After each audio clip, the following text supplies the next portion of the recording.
Hello, welcome back. Congratulations, you made it to section 5. In this section, we're going to learn some new class level concepts, some method types, and something called interface. We're going to start in this video with something called static methods. We have seen static methods before. In this video, we're going to learn what they are for and how they are used. Let's go ahead and create a new project. We will name it section 5, hit finish. And also, as always, we'll go to source, do a right click, new, create a Java class. We'll name it static methods. We'll also create a package, java2.section5. We need a main method to test this out. We'll create a main method, hit finish. We have seen the static keyword, right? What does static mean? Static means something belongs at a class level and not an object level. What do I mean by that? When we created employee classes earlier, we created methods that are just public void, right?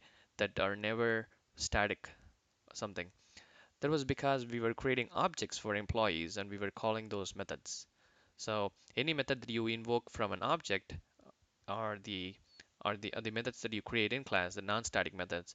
But if some methods do not belong to any object but belong at a class level and you don't need an object to invoke them, that's when you will make a method static.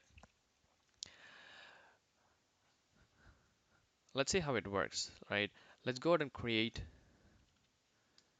a new public, or let's go ahead and create a new class. We have not done this before, so it'll be a good learning experience. So far, whenever we have created Java classes, we have had only one class in it, right?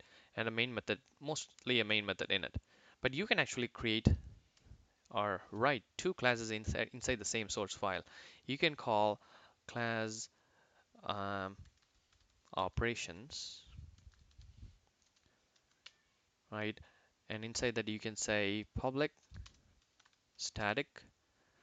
Let's create a method that adds two numbers and returns it, right? Let's int calculate sum, and we can say int num1 and int num2.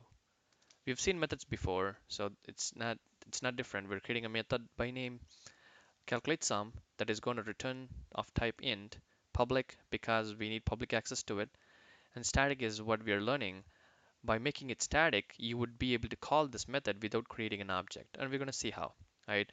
So we have num1 and num2 as parameters. We're going to create int result equals num1 plus num2, and we're going to return the result. We're getting an error here because we are not returning anything yet. Now if you say return result, it goes away. So before we call this, let's take a moment to understand why we have two classes and why it's allowed, right? We've learned long back that every Java class that you're trying to run or every Java file will need to have one public class, right? You cannot have two public. You have one public class. Let's see what happens when we make this public. It's gonna say public type must be defined on its own file, right? What it means is if you're making something public, create a separate file for it.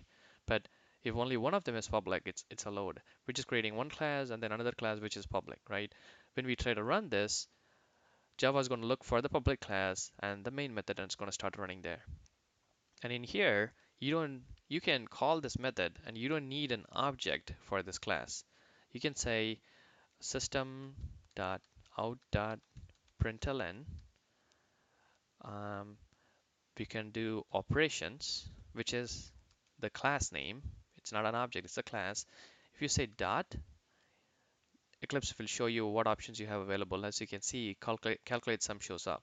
And here you can say 22, 44, semicolon. See, there are no errors. This is a valid statement. We are calling calculate sum method using the class name and we are passing parameters. Let's try to run it. Right click, run as Java application 66. So we got the output. We were successfully able to create a static method and call it using the class and no object. This may come in handy several times where you really need a method that can be called just with the class, and you don't need to specially create an object for it. One classic example of this is the math class that is available. We've been looking at string builder, and so on. Just like we have a math class.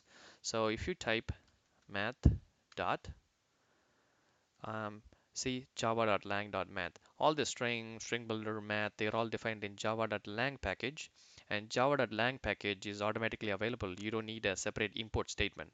You don't need to explicitly say import java.lang dot anything, right? Because you can say dot star. When we say dot star, it is going to import all the classes that is available in a package, but you don't need to do it because java.lang is automatically imported for you.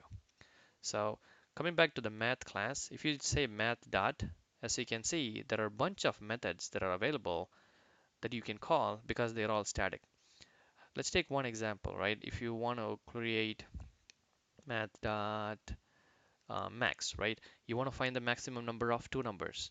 You don't really need an object for it. Why would you create an object, store the two doubles, and then call a method to perform the operation when the whole purpose of the method is to take two numbers, check which one is max, and then return the result to you, right? So that's a great example for a static method. So just like that, you may encounter situations in your Java programming where you need a method to perform a specific function. It doesn't have to perform on an object.